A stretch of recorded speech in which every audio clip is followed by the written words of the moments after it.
اعوذ باللہ من الشیطان الرجیم بسم اللہ الرحمن الرحیم وَلَقَدْ أَرْسَلْنَا نُوحًا إِلَىٰ قَوْمِهِ فَلَبِثَ فِيهِمْ أَلْفَ سَنَةٍ إِلَّا 50 عَامًا فَأَخَذَهُمُ الطُّوفَانُ وَهُمْ ظَالِمُونَ صدق اللہ العظیم۔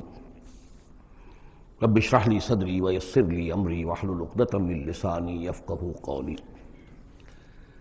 سورہ عنکبوت کے کل 7 رکوع ہیں۔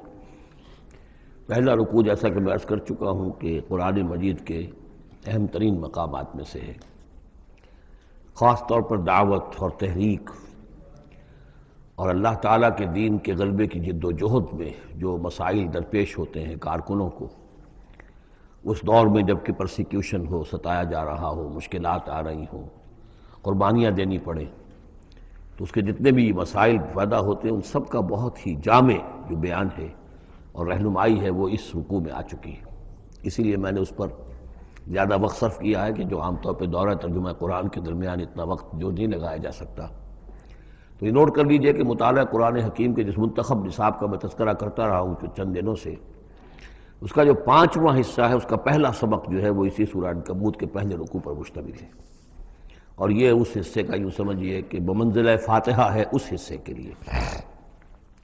اب جو بقیہ 6 رکوع ہیں ان میں 3 میں انباء الرسل کا معاملہ آ رہا ہے، لیکن ظاہر بات ہے کہ یہاں جو انباء الرسل آ رہے ہیں تو بیچ بیچ میں خاص طور پر یہی جو مسئلہ ہے بیک گراؤنڈ میں جو مسلمانوں کے مسائل درپیش ہیں، اور جو اس وقت حضور صلی اللہ علیہ وسلم اور آپ کے ساتھی جن مسائل سے دوچار ہیں، اور جو کچھ کہ کشاکش جو ہے مکے میں ہو رہی ہے اہل کفر اور اہل ایمان کے مابین، تو اس کے یوں سمجھیے بٹوین دی لائنز وقفے وقفے سے اس کی طرف بھی اشارے ہیں۔ پھر جو بقیہ 3 رکوع رہ جائیں گے ان 3 رکوعوں میں 2 لڑیاں ہیں جو بٹی ہوئی ہیں۔ ایک لڑی میں خطاب ہے مشرکین عرب کی طرف، اور ایک لڑی میں جو اہل ایمان تھے، جو حضور صلی اللہ علیہ وسلم پر ایمان لائے تھے، جو ان مشکلات سے دوچار تھے، وہاں بھی پھر گن کر 10 ہدایات ان کو دی گئی ہیں۔ لیکن وہاں یہی ہے کہ وہ بٹی ہوئی ہونے کی وجہ سے لڑیاں وہ کٹا پھٹا معاملہ ہوگا، جیسے کہ سورہ بقرہ میں آپ کو بتا چکا ہوں یا سورہ نساء میں۔ وَلَقَدْ أَرْسَلْنَا نُوحًا إِلَىٰ قَوْمِهِ، اور ہم نے بھیجا تھا نوح کو اس کی قوم کی طرف، فَلَبِثَ فِيهِمْ أَلْفَ سَنَةٍ إِلَّا 50 عَامًا، تو رہا ان کے مابین وہ 1000 برس سے صرف 50 برس کم، 950 برس۔ حضرت نوح کا ذکر کتنی مرتبہ آ چکا ہے، لیکن یہ بات پہلے کبھی نہیں کہی گئی، یہاں کیوں کہی گئی کہ اے مسلمانوں تم ابھی پریشان ہو گئے ہو، ابھی عشق امتحان اور بھی ہیں۔ اور جیسے کہ سورہ انعام میں آیا تھا، اے نبی اگر آپ کو یہ جھٹلا رہے ہیں وَإِن يُكَذِّبُوكَ فَقَدْ كُذِّبَ رُسُلٌ مِّن قَبْلِكَ، تو آپ سے پہلے ہمارے رسول تھے، انہوں نے صبر کیا۔ ذرا یاد کیجئے کہ ہمارے بندے نوح نے صلی اللہ علیہ السلام 950 برس تک صبر کیا۔ تو اے مسلمانوں تم سوچو، تم ابھی سے گھبرا گئے ہو۔ یہ موج پریشاں خاطر کو پیغام لبِ ساحل نے دیا ہے، دور وصال بحر کبھی تو موجوں میں گھبرا بھی گئی۔ فَأَخَذَهُمُ الطُّوفَانُ وَهُمْ ظَالِمُونَ، تو اس کی قوم کو، حضرت نوح کی قوم کو آ پکڑا طوفان نے، اور وہ ظالم تھے، گناہگار تھے۔ فَأَنجَيْنَاهُ وَأَصْحَابَ السَّفِينَةِ، تو ہم نے بچا لیا اس کو یعنی حضرت نوح کو اور کشتی والوں کو۔ وَجَعَلْنَاهَا آیَةً لِّلْعَالَمِينَ، اور اسے ہم نے بنا دیا تمام جہانوں کے لیے، تمام جہان والوں کے لیے ایک نشانی۔ وَإِبْرَاهِيمَ، اور ہم نے بھیجا ابراہیم کو، اذ قال لقومہ، جب کہ اس نے کہا اپنی قوم سے، اعبدوا اللہ واتقوہ، اللہ کی بندگی اختیار کرو اور اس کا تقوی اختیار کرو۔ ذالکم خیر لکم ان کنتم تعلمون، یہی تمہارے لیے بہتر ہے اگر علم رکھتے ہو۔ انما تعبدون من دون اللہ اوثانا، یہ جن کو تم پوج رہے ہو اللہ کو چھوڑ کر، یہ تو صرف کوئی بت ہیں، ان کے تھان ہیں جو تم نے بنا لیے ہیں۔ وتخلقون افکا، اور تم نے جھوٹ موٹ گھڑا ہوا ہے، یہ اس کی کوئی بنیاد نہیں، کوئی سند نہیں، نہ عقل میں اور نہ ہی کسی اللہ کی اتاری ہوئی کتاب میں۔ ان الذین تعبدون من دون اللہ لا یملکون لکم رزقا، یہ لوگ جنہیں تم پوجتے ہو اللہ کے سوا، وہ تمہیں رزق نہیں دینے کا اختیار رکھتے۔ فابتغوا عند اللہ الرزق، تو رزق تلاش کرو اللہ کے پاس، اللہ سے مانگو رزق، اللہ سے اپنی مشکل کشائی کی درخواست کرو، اللہ سے اپنی حاجت روائی کے لیے دعا کرو۔ وَاعْبُدُوهُ، اور اس کی بندگی کرو۔ وَاشْكُرُوا لَهُ، اور اس کا شکر ادا کرو۔ إِلَيْهِ تُرْجَعُونَ، یقیناً اسی کی طرف تم لوٹا دیے جاؤ گے۔ اب یہ ذکر حضرت ابراہیم کا کر طویل جو ہے ایک جملہ معترضہ آ رہا ہے کہ رخ موڑ دیا گیا ہے اس وقت جو کشاکش ہو رہی تھی حضور کے اور مشرکین مکہ کے درمیان، اب ذکر اس کا ہو رہا ہے۔ وَإِن تُكَذِّبُوا، گویا کہ اب خطاب ہو رہا ہے اہل مکہ سے، اور اگر تم جھٹلا رہے ہو فقد کذب امم من قبلکم، تو دیکھو تم سے پہلے بہت سی قوموں نے جھٹلایا. وما علی الرسول الا البلاغ المبین، اور ہمارے رسول پر محمد پر صلی اللہ علیہ وسلم کوئی ذمہ داری نہیں ہے سوائے واضح طور پر اور صاف صاف پہنچا دینے کے. اولم یروا کیف یبدی اللہ الخلق ثم یعیدہ، کیا وہ دیکھتے نہیں ہیں کیسے اللہ تعالیٰ تخلیق پہلی مرتبہ کرتا ہے پھر وہ دوبارہ بھی کرے گا. ان ذلک علی اللہ یسیر، اور یہ اللہ تعالیٰ پر بہت آسان ہے. قل سیروا فی الارض فانظروا، اور تو ان سے کہیے کہ ذرا گھومو پھرو زمین میں اور دیکھو کیف بدا الخلق، کیسے اللہ تعالیٰ پہلے تخلیق کیا ہے اس نے خلق کو. ثم اللہ ینشئ النشأۃ الآخرہ، پھر اللہ اٹھائے گا یا اٹھاتا ہے. دنیا میں بھی ہو رہا ہے کہ کھیتی جو ہے وہ ختم ہو گئی، پھر اگلی پھر فصل آ گئی، پھر فصل آ گئی. تو یہ تو ایک سائیکل چل رہا ہے. اور پھر یہ کہ اللہ تعالیٰ دوسری مرتبہ تمہیں اسی طرح اٹھا دے گا. نشأۃ آخرہ جو ہے آخرت کی جو تمہیں اٹھانا ہے وہ اللہ کے اختیار میں ہے. ان اللہ علی کل شیء قدیر، یقین اللہ ہر شے پر قادر ہے. یعذب من یشاء ویرحم من یشاء، وہ جس کو چاہتا ہے عذاب دیتا ہے دے گا، اور جس کو چاہے گا رحم فرمائے گا. وإلیہ تقلبون، اور اسی کی طرف تم لوٹا دیے جاؤ گے. وما انتم بمعجزین فی الارض، اور تم اسے شکست نہیں دے سکتے زمین میں. ولا فی السماء، نہ آسمان میں، نہ زمین میں کہیں بھاگ کر نہ آسمان میں کہیں بھاگ کر اللہ کو عاجز کر سکتے ہو. وما لکم من دون اللہ من ولی ولا نصیر، اور نہیں ہے کوئی تمہارا اللہ کے سوا نہ حمایت، یعنی اللہ کے ورے یا اللہ کے مقابلے میں. یہ دون کا لفظ بہت سے معنی دیتا ہے عربی زبان میں، دیکھنا ہوتا ہے کس کانٹیکسٹ میں کیا معنی ہے. اس کانٹیکسٹ میں اللہ کے مقابلے میں تمہارا کوئی نہ ولی ہوگا نہ نصیر ہوگا، نہ کوئی حمایتی نہ مددگار. والذین کفروا بآیات اللہ ولقائہ، اور جن لوگوں نے کفر کیا اللہ کی آیات کا اور اس سے ملاقات کا انکار کیا. اولئک یئسوا من رحمتی، یہ وہ لوگ ہیں جو میری رحمت سے مایوس ہو چکے ہیں. واولئک لہم عذاب علیم، اور ان کے لیے تو دردناک عذاب ہے. یہاں یہ جملہ معترضہ ختم ہوا اور اب پھر حضرت ابراہیم کا تذکرہ آ رہا ہے. فما کان جواب قومہ، تو نہیں تھا کوئی جواب حضرت ابراہیم کی قوم کا، الا ان قالوا، سوائے اس کے کہ انہوں نے کہا اقتلوہ او حرقوہ، اس ابراہیم کو قتل کر دو یا اسے جلا دو. فانجاہ اللہ من النار، تو اللہ تعالیٰ نے انہیں نجات دی آگ سے. ان فی ذلک لآیات لقوم یؤمنون، اور یقیناً اس میں نشانیاں ہیں ان لوگوں کے لیے جو ایمان رکھتے ہیں. وقال انما اتخذتم من دون اللہ اوثانا مودۃ بینکم فی الحیاۃ الدنیا، اب یہ ہے جو بہت اہم جو بات ہے جو کہی ہے انہوں نے.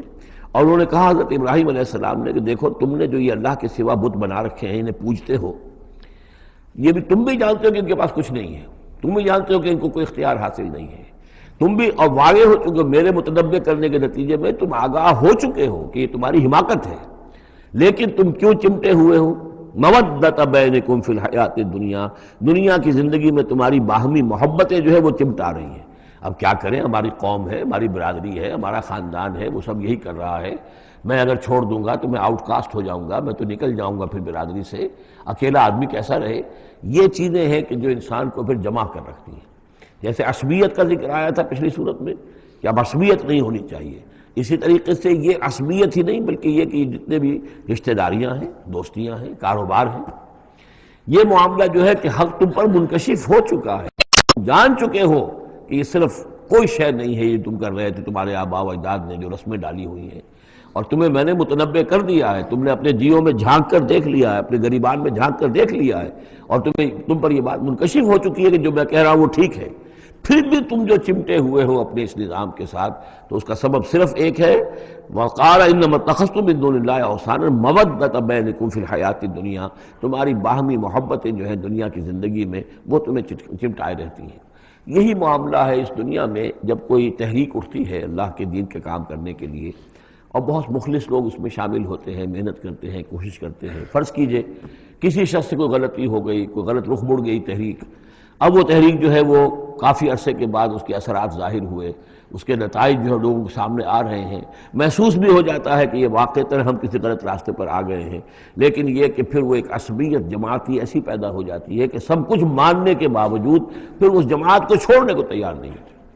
ہماری دوستیاں ہیں، ہماری رشتہ داریاں ہیں، ہمارے کاروباری تعلقات ہیں، یا یہ کہ کچھ لوگوں کے تو اپنے مفادات بھی اس میں شامل ہو جاتے ہیں، اس لیے کہ کچھ عرصے کے بعد ہر جماعت جو ہے وہ ایک فرقہ بن جاتی ہے. جیسے کہ آپ کو معلوم ہے کہ اللہ تعالیٰ نے اس امت کے لیے جو ہے وہ 3 چیزوں کا بندوبست کیا ہے ختم نبوت کے خلا کو پر کرنے کے لیے. نبوت ختم ہو گئی محمد الرسول اللہ پر، تو جو خلا پیدا ہوا وہ 3 چیزوں سے پر ہوا. نمبر 1، قرآن کی حفاظت کا ذمہ اللہ نے لے لیا، جب کہ نہ تورات کا لیا تھا نہ انجیل کا لیا تھا. نمبر دو، ہر صدی میں مجددین کے اٹھانے کا اہتمام کر لیا، ایسے لوگ اٹھاتے رہے، نبی تو نہیں ہوں گے، وہی نہیں آئے گی، لیکن وہ دین کو تازہ کریں گے، دین کی حقیقی تعلیمات جو لوگ بھول چکے ہوں گے دوبارہ یاد دلائیں گے، دین کی اصل حقائق کی طرف متوجہ کریں گے۔ اور تیسرے یہ کہ ایک جماعت ضرور قائم رہے گی حق پر، لا تزال فی امتی طائفۃ قائمین علی الحق۔ اب ہوتا کیا ہے، ایک صدی میں کوئی ایک مجدد اٹھا، اس نے محنت کی، کوشش کی، جد و جہد کی، کچھ لوگ اس کے گرد آ گئے، جمع ہو گئے، اعوان و انصار ہو گئے، وہ ایک جماعت بن گئے۔ لیکن یہ کہ اگلی نسل میں کیا ہوگا، یہ لوگ جو آئے تھے اس کے ساتھ، یہ تو آئے تھے فیس ویلیو پر، اس کو قبول کرنے کے، یہ دعوت صحیح ہے، لیکن ان کی اولاد اب اس لیے چمٹ رہی ہے کہ ہمارے والد تھے اس جماعت میں۔ اب یہ عصبیت کا ایک سلسلہ شروع ہوا۔ تیسری نسل میں آ کر پھر یہ ہو جاتا ہے، اتنے عرصے میں اس جماعت کا ایک حلقہ بن گیا، اس کے آپس کے دوستیاں ہیں، تعلقات ہیں، لین دین بھی ہے، رشتہ داریاں بھی ہو گئی ہیں، لہذا وہ ایک فرقے کی شکل اختیار کر لیتے ہیں۔ اب اس فرقے کے ساتھ چمٹ کر لوگ رہتے ہیں، لیکن پھر اللہ تعالیٰ کسی اور کو اٹھاتا ہے، اور پھر کوئی اللہ کا بندہ جو ہے اسی کام کو اثر نو شروع کرتا ہے۔ یہی ہوتا آیا ہے، اسی لیے ہر صدی میں مجددین، اس لیے کہ تیسری نسل میں آ کر دعوت جو ہے وہ لازماً اس کے اندر خرابی پیدا ہو جاتی ہے۔ اس لیے کہ حضور نے بھی فرمایا، خیر امتی قرنی ثم الذین یلونہم ثم الذین یلونہم، بہترین میری امت کا دور تو ہے میرا اپنا دور، پھر وہ جو میرے بعد ہیں، اور پھر وہ جو ان کے بعد ہیں۔ تو تین نسلوں کو آپ نے خیر قرار دیا ہے۔ اس کے بعد ظاہر بات ہے زوال آیا ہے، ہمارے ہاں بھی آیا ہے۔ جب حضور کی قائم کی ہوئی جماعت میں زوال آ گیا تو اور کون ہوگا بڑا سے بڑا شخص کہ جس کی قائم کی ہوئی کسی جماعت میں زوال نہ آئے۔ تو یہ تو چیزیں ہوتی ہیں، لیکن ہر شخص کو ہر وقت دیکھنا چاہیے کہ آج کے دور میں دین کا وہ کام کس کے حوالے اللہ نے کیا ہے، کس کو توفیق دی ہے جو صحیح طریقے پر اس کام کو کر رہا ہے، اور اس کا ساتھ دینا چاہیے۔ کسی جماعتی عصبیت، جس طرح کسی قبائلی عصبیت کے اندر مبتلا نہیں ہونا چاہیے، ایسے ہی کسی جماعتی عصبیت میں بھی مبتلا نہیں ہونا چاہیے۔ یہ ہے وہ اہم بات جو یہاں آئی ہے۔ قال انما اتخذتم من دون اللہ اوثانا المودۃ بینکم فی الحیاۃ الدنیا ثم یوم القیامۃ یکفر بعضکم بعضا ببعض، پھر قیامت کے تم ایک دوسرے کا انکار کرو گے، تم ابھی تو بڑی دوستیاں ہیں، بڑا گٹھ جوڑ ہے، وَيَلْعَنُ بَعْضُكُمْ بَعْضًا، تم میں سے بعض دوسروں کو لعنت کریں گے، وَمَأْوَاكُمُ النَّارُ، اور تم سب کا ٹھکانہ ہوگی آگ، وَمَا لَكُم مِّن نَاصِرِينَ، اور نہیں ہوگا کوئی تمہارے لیے مدد کرنے والے۔ فآمن لہ لوط، تو حضرت لوط ایمان لے آئے حضرت ابراہیم پر، وہ ان کے بھتیجے تھے۔ وقال انی مہاجر الی ربی، اور حضرت ابراہیم نے کہا میں اپنے رب کی طرف ہجرت کر رہا ہوں۔ وہ اپنا ملک چھوڑ کر چلے آئے شام کی طرف۔ قرآن مجید میں کہیں بھی پھر اس کے بعد یہ تذکرہ نہیں ملتا کہ ان کی قوم کا کیا حشر ہوا، پیچھے ان کو ہلاک کیا گیا، کیا ہوا، واللہ عالم۔ انہ هو العزیز الحکیم، یقیناً اللہ تعالیٰ زبردست ہے، حکمت والا۔ ووہبنا لہ اسحاق و یعقوب، اور ہم نے اسے اسحاق جیسا بیٹا دیا، یعقوب جیسا پوتا دیا۔ وجعلنا فی ذریتہ النبوۃ والکتاب، اور پھر ہم نے اسی کی نسل میں، اسی کی اولاد میں نبوت اور کتاب رکھ دی۔ یہ نوٹ کر لیجئے کہ حضرت ابراہیم علیہ السلام کے بعد کوئی نبی، کوئی رسول اس دنیا میں ان کی نسل سے باہر نہیں آیا، لیکن یہ کہ ان کی نسل کہاں کہاں پھیلی ہے یہ ہم نہیں جانتے۔ حضرت ابراہیم کے بیٹے حضرت اسحاق، ان کی نسل کتنی تھی، کہاں کہاں گئی ہے۔ تورات نے تو محفوظ رکھا ہے صرف یعقوب کو، اس لیے کہ بنی اسرائیل کیونکہ یہ لوگ ہیں، اس اپنی نسلی وہ جو بات تھی اس کے حوالے سے حضرت یعقوب کے بارے میں تو ساری چیزیں موجود ہیں۔ حضرت اسحاق کی کوئی اور بیٹا بھی تھا کہ نہیں تھا، عیسو تھا مثلا، تو وہ عیسو کہاں ہے، اس کی اولاد کہاں گئی۔ اس طرح بنی قطورہ، کئی بیٹے تھے حضرت ابراہیم کے حضرت قطورہ سے، تو ان میں سے صرف ایک کا ہمیں تذکرہ ملتا ہے، اور وہ ہے حضرت شعیب جس نسل میں آئے ہیں، مدین کی اولاد، باقی کہاں گئے۔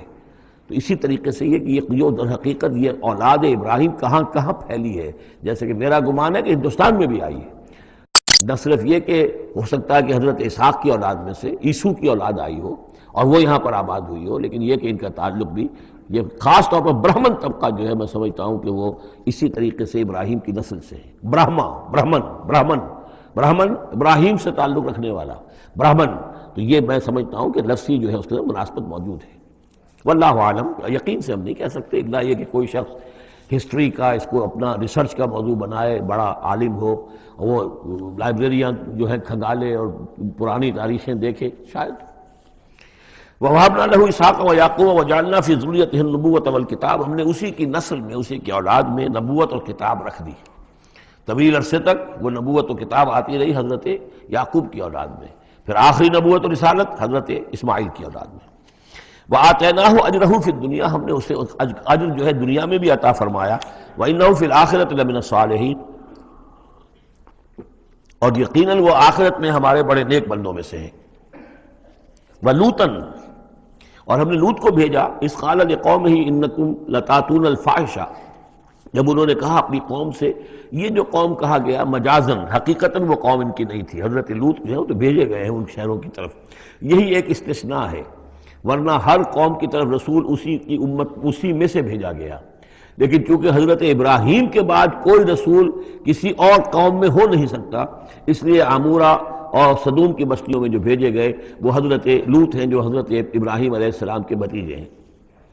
انکم لتاتون الفاحشۃ، تم لوگ بڑی بے حیائی کا ارتکاب کر رہے ہو، ما سبقکم بہا من احد من العالمین، تمام جہان والوں میں کسی قوم نے تم سے پہلے یہ حرکت نہیں کی۔ انکم لتاتون الرجال، کیا تم مردوں کی طرف آتے ہو اپنی شہوت کو پورا کرنے کے لیے، وتقطعون السبیل، اور راستہ مارتے ہو، یعنی فطرت کا راستہ تو یہ ہے، اولاد ہوتی ہے تو ہوتی ہے مرد اور عورت کے ملاپ سے، تم نے جو راستہ اختیار کیا تو گویا کہ اس فطرت کی راہ کو تم کاٹ رہے ہو۔ وَتَأْتُونَ فِي نَادِيكُمُ الْمُنكَرَ، اور تم اپنی مجلسوں میں یہ اس کا ارتکاب کرتے ہو، یہ ان کی بے حیائی کی اور ڈھٹائی کی انتہا ہو گئی تھی۔ فما کان جواب قومہ، تو نہیں تھا جواب اس کی قوم کا کوئی، الا ان قالوا، سوائے اس کے کہ انہوں نے کہا ائتنا بعذاب اللہ ان کنت من الصادقین، اے لوط اگر سچے ہو تو اللہ کا عذاب لے آؤ۔ قال رب انصرنی علی القوم المفسدین، تو انہوں نے حضرت لوط نے دعا کی پروردگار میری مدد فرما ان مفسدوں کے خلاف۔ ولما جاءت رسلنا ابراہیم بالبشریٰ، اور جب ہمارے جو ایلچی تھے یعنی وہ جو فرشتے آئے تھے انسانی شکل میں ابراہیم کے پاس بشرا لے کر، بشارت لے کر حضرت اسحاق کی ولادت کی، قالوا انا مہلکو اہل هذه القریہ، انہوں نے کہا کہ ہم ہلاک کرنے کے لیے بھیجے گئے ہیں ان بستی والوں کو، ان اہلھا کانوا ظالمین، یقیناً اس کے جو بستی والے جو ہیں، اس بستی کے لوگ رہنے والے وہ بڑے ظالم ہیں، گناہگار ہیں۔ قال ان فیہا لوطا، حضرت ابراہیم نے کہا اس میں تو لوط بھی تو ہے اسی بستی کے اندر۔ قالوا نحن اعلم بمن فیہا، انہوں نے کہا ہمیں خوب معلوم ہے کہ کون کون ہے اس میں۔ لننجینہ اہلہ الا امرأتہ، ہم اسے بچا لیں گے، نجات دیں گے، اس کو بھی اس کے گھر والوں کو بھی، سوائے اس کی بیوی کے، کانت من الغابرین، وہ ہوگی رہ جانے والوں میں۔ ولما ان جاءت رسلنا لوطا، اور جب وہ ہمارے ایلچی جو ہے وہ پہنچے حضرت لوط کے پاس، سیء بہم، ان کو دیکھ کر وہ پریشان ہوئے، وضاق بہم ذرعا، اور ان کا دل جو بہت تنگ ہوا، خوبصورت لڑکوں کی شکل میں آئے تھے۔ وقالوا لا تخف ولا تحزن، انہوں نے کہا نہیں آپ نہ کوئی خوف کھائیں اور نہ کوئی رنجیدہ ہوں، انا منجوک واہلک، ہم تو آپ کو نجات دینے کے لیے آئے ہیں اور آپ کے گھر والوں کو، الا امرأتک، سوائے آپ کی بیوی کے، کانت من الغابرین، وہ پیچھے رہنے والوں ہی میں ہے۔ انا منزلون علی اہل هذه القریۃ رجزا من السماء، ہم نازل کرنے والے ہیں اس بستی کے رہنے والوں پر ایک آفت، ایک عذاب آسمان سے، بما کانوا یفسقون، بس سبب اس فسق کے اور فجور کے اور گندگی کے جو وہ کر رہے تھے۔ وَلَقَدْ تَرَكْنَا مِنْهَا آیَةً بَيِّنَةً، اور ہم نے چھوڑ دیا اس میں سے، اس بستی میں سے کوئی نشانی جو ہے وہ اس وقت تک موجود ہوگی جب کہ قرآن نازل ہوا ہے، اسی لیے کہ قرآن کہتا ہے بار بار تم گزرتے ہو ان بستیوں کے کھنڈرات کے اوپر سے، بَيِّنَةً لِقَوْمٍ يَعْقِلُونَ، ان لوگوں کے لیے کہ جو عقل سے کام لے۔ وَإِلَىٰ مَدْيَنَ أَخَاهُمْ شُعَيْبًا، اور مدین کی طرف ہم نے بھیجا ان کے بھائی شعیب کو۔ فقال یا قوم اعبدوا اللہ، اور انہوں نے کہا کہ اے میری قوم کے لوگوں اللہ کی بندگی کرو، وارجوا الیوم الآخرہ، اور دیکھو آخرت کے دن کی، قیامت کے دن کی انتظار میں رہو، امید میں رہو، وہ قیامت کا دن آ کر رہے گا۔ ولا تعثوا فی الارض مفسدین، اور زمین میں فساد مچاتے مت پھرو۔ فکذبوہ، تو انہوں نے اس کو جھٹلا دیا، فاخذتہم الرجفۃ، تو انہیں آ پکڑا ایک زلزلے نے، فاصبحوا فی دارہم جاثمین، تو وہ اپنے گھروں کے اندر پڑے رہ گئے اوندھے ہوئے۔ وعادا وثمودا، اسی طرح عاد اور سمود، وقد تبین لکم من مساکنہم، اور تمہیں معلوم ہے کہ ان کے مسکن کہاں تھے، تمہارے لیے واضح ہیں کہاں رہتے تھے یہ، کہاں آباد تھے۔ بزین لہم الشیطان اعمالہم، اور شیطان نے ان کے لیے ان کے برے اعمال کو، مشرکانہ افعال کو مزین کر دیا تھا، اسی میں مگن تھے، خوش تھے۔ فصدہم عن السبیل، اور روک دیا تھا انہیں اللہ کے صحیح راستے سے، صراط مستقیم سے، جو صراط توحید ہے اس سے۔ وَكَانُوا مُسْتَبْصِرِينَ، حالانکہ وہ تھے بہت ہوشیار، بہت غور کرنے والے، سوچنے والے، بڑے دانشور تھے، لیکن یہ کہ یہ بڑے دانشور جو ہے کسی جگہ ایسا بھی ہوتا ہے، بہت بڑا عقل مند انسان جو ہے وہ اپنے ناک کے نیچے کے پتھر سے ٹھوکر کھاتا ہے۔ یہ اور اس کی سب سے بڑی مثال جو ہے وہ ہمارے آج کل کے سائنسدان ہیں، کتنی باریکیاں دیکھ رہے ہیں اس کائنات کی، سب کچھ دیکھ لیا، اللہ نظر نہیں آتا۔ کہاں سے کہاں دیکھ رہے ہیں، کتنی بڑی بڑی ٹیلیسکوپس ہیں اور کتنے ٹریلین وہ لائٹ ایئرز کے اوپر دریافت کر رہے ہیں کہ نیا ستارہ وجود میں آ گیا، سب کچھ ہو رہا ہے، لیکن یہ کہ ان تمام چیزوں کو دیکھنے کے باوجود ان کا دماغ اللہ کی طرف منتقل نہیں ہوتا۔ یہ ہے کہ ایک طرف سے اندھے ہیں، ایک آنکھ کھلی ہے، ایک آنکھ اندھی ہے۔ تو اگرچہ وہ بھی تھے بڑے ہوشیار مستبصرین، یعنی استبصار جو ہے یہ باب استفعال، دیکھنا بڑے غور سے دیکھا کرتے تھے، مشاہدہ کرتے تھے، آبزرو کرتے تھے، سب کچھ تھے، باقی سب کچھ نظر آیا انہیں، ڈھونڈنے والا ستاروں کی گزرگاہوں کا اپنے افکار کی دنیا میں سفر کر نہ سکا۔ وہ ساری جو ہے وہ ستاروں کی گزرگاہیں جو ہے ان کی تحقیق ہو رہی ہے، لیکن یہ کہ میں خود کون ہوں، کہاں سے آیا ہوں، کہاں جا رہا ہوں، میری زندگی کا مال کیا ہے، اس کا مقصد کیا ہے؟ بس پیدا ہونا، کھانا پینا، جانوروں کی طرح رہنا اور ختم ہو جانا۔ Is that all? Is death the end of our existence? کیا موت پر ہمارے وجود کا خاتمہ ہو جائے گا؟ تو کیا زندگی ہوئی؟ عمر دراز مانگ کے لائے تھے 4 دن، 2 آرزو میں کٹ گئے، 2 انتظار میں، کتنا وقت تو گزر گیا، بچپن کے اندر ابھی فہم ہی نہیں تھا، لڑکپن ہے، اس کے بعد نوجوانی ہے، اس کے کچھ اپنے ہی اور جو ہے اس کی کیفیات ہوتی ہیں۔ جب ذرا ہوش اور شعور آیا ہے، ایک ذرا ہوش میں آنے کے خطا کار ہیں ہم، اور اس کے بعد پھر بڑھاپا آ گیا، اور اس کے بعد جو ہے لِكَيْ لَا يَعْلَمَ مِن بَعْدِ عِلْمٍ شَيْئًا، بس یہی زندگی ہے، یہ اشرف المخلوقات ہے، یہ مسجود ملائک کی زندگی یہ ہے؟ نہیں، اصل زندگی تو ہے تو اسے پیمانہ امروز و فردا سے نہ ناپ، جاویداں پہ ہم دواں ہر دم جواں ہے زندگی، وہ زندگی تو ابدی ہے۔ یہ تو اس کا چھوٹا سا حصہ علیحدہ کر کے ایک امتحانی وقفہ بنا دیا ہے، اسے ایک امتحانی وقفہ ہے، 3 گھنٹے کا نہیں، 30 سال کا صحیح، بس اس کے علاوہ کچھ نہیں۔ کوانٹیٹیو فرق ہے، کوالٹیٹیو نہیں۔ وَقَارُونَ وَفِرْعَوْنَ وَحَامَانَ، اور ہلاک کیا ہم نے قارون کو بھی اور فرعون کو بھی اور حامان کو بھی۔ وَلَقَدْ جَاءَهُم مُوسَىٰ بِالْبَيِّنَاتِ، ان کے پاس موسیٰ آئے تھے واضح تعلیمات لے کر۔ فَاسْتَكْبَرُوا فِي الْأَرْضِ، انہوں نے زمین میں تکبر کیا، وَمَا كَانُوا سَابِقِينَ، لیکن یہ کہ وہ ہماری پکڑ سے بچ کر نکل جانے والے نہیں تھے، ہم سے آگے نہیں نکل سکتے تھے۔ فَكُلًّا أَخَذْنَا بِذَنبِهِ، ہم نے سب کو پکڑا ان کے گناہوں کی پاداش میں۔ فَمِنْهُمْ مَنْ أَرْسَلْنَا عَلَيْهِمْ حَاصِبًا، تو ان میں وہ بھی تھے کہ جن پر ہم نے ایسی زوردار ہوا بھیجی جس میں پتھراؤ تھا، وہ ہوا جو ہے ان پر پتھراؤ کر رہی تھی۔ تو یہ قوم لوط پر بھی ہوا ہے، اور بعض حضرات کے نزدیک قوم عاد پر بھی۔ سخرها عليهم 7 ليال و8 أيام حسوما فترى القوم فيها صرعا، ایک ایسی تیز آندھی آئی ہے، 7 راتیں اور 8 دن چلتی رہی کہ اس نے اٹھا کر پٹخا ہے، اور اس میں وہ کنکر بھی تھے، وہ بلٹس کا کام کر رہے تھے، جو اور سے بڑے پتھر تھے وہ کام کر رہے تھے میزائلز کا، تو یہ سب کے سب ہلاک ہو گئے۔ فَمِنْهُمْ مَنْ أَرْسَلْنَا عَلَيْهِ حَاصِبًا وَمِنْهُمْ مَنْ أَخَذَتْهُ الصَّيْحَةُ، اور ان میں سے وہ بھی تھے کہ جن کو ایک چنگھاڑ نے آ پکڑا، یہ سمود اور اہل مدین تھے۔ وَمِنْهُمْ مَنْ خَسَفْنَا بِهِ الْأَرْضِ، ان میں وہ بھی تھے کہ جنہیں ہم نے زمین میں دھسا دیا، یہ قارون کا معاملہ ہے جو سورہ قصص میں آ چکا ہے۔ وَمِنْهُمْ مَنْ أَغْرَقْنَا، اور وہ بھی تھے جنہیں ہم نے غرق کر دیا، اور غرق کرنے کے 2 طریقے ہوئے، ایک تو یہ کہ جو قوم آباد تھی، قوم نوح جہاں تھی وہی غرق کیا، وہی کا وہی، لیکن یہ کہ ایک یہ ہے کہ فرعون کو اور اس کے فوج کو اور لاؤ لشکر کو ان کے محل سے نکال کر، ان کے شہروں سے نکال کر لا کر اور دریا سمندر میں غرق کیا۔ وما كان الله ليظلمهم، لیکن اللہ تعالیٰ ان پر ظلم کرنے والا نہیں تھا، ولكن كانوا انفسهم يظلمون، بلکہ یہ تو وہ خود اپنے اوپر ظلم کر رہے تھے۔ مثل الذين اتخذوا من دون الله اولیاء كمثل العنكبوت، یہ بھی اس حصے کی ان 3 رکوعوں کی بڑی اہم آیت ہے، تمثیل ہے، مثال ان لوگوں کی کہ جنہوں نے اللہ کے سوا کسی کو اپنا حمایتی بنا رکھا ہے۔ یہ حمایتی غیر مرئی بھی ہو سکتے ہیں، جیسے یہ ہماری دیوی ہے، یہ دیوتا ہے، یہ اس کی کرپا چاہیے، اس کی نظر کرم ہو، یہ ہمارے جو اولیاء اللہ ہیں ذرا ان کی طرف سے اگر کچھ ہمیں فیض پہنچ جائے۔ اور یہ بھی ہوتا ہے دنیا میں بھی، مادی اعتبار سے بھی، اور یہ جو بھی کاز اینڈ ایفیکٹ کا سلسلہ اس کے تحت بھی، تو ہم آخر لوگوں کو اپنا دوست سمجھتے ہیں، یہ ہمارے حمایتی ہیں، یہ ہماری مدد کریں گے، لیکن واقعہ یہ ہے کہ سوائے ایک اللہ کی دوستی کے باقی ساری دوستیاں جو ہیں وہ مکڑی کے جالے جتنی بس مضبوط ہیں، اس سے زیادہ نہیں ہے۔ مثل الذین اتخذوا من دون اللہ اولیاء کمثل العنکبوت، جن لوگوں نے اللہ کو چھوڑ کر کسی اور کو اپنا پشت پناہ اور مددگار بنایا ہے، کسی اور پر توکل ہے، کسی اور پر سہارا ہے، امریکہ ہماری مدد کرے گا، وہ جو کچھ 71 میں ہوا وہ آپ کو معلوم ہے، وہ بیڑا اس کا جہاز بھی آ رہا تھا، لیکن یہ کہ کوئی مدد ہماری نہیں کی گئی، کوئی نہیں ہے، کوئی کسی کا سہارا بننے والا نہیں ہے۔ سہارا تو اگر کوئی ہے تو وہ اللہ ہے، لیکن اس کو تم نے چھوڑ دیا، اس کو سہارا نہیں بنایا۔ مثل الذین اتخذوا من دون اللہ اولیاء کمثل العنکبوت اتخذت بیتا، یہ بکری بھی تو ایک گھر بناتی ہے، جالا بناتی ہے، وَإِنَّ أَوْهَنَ الْبُيُوتِ لَبَيْتُ الْعَنكَبُوتِ، اور سب جانتے ہیں کہ تمام گھروں میں سب سے زیادہ کمزور گھر وہ اس مکڑی کا گھر ہے۔ لَوْ كَانُوا يَعْلَمُونَ، کاش کہ انہیں معلوم ہوتا۔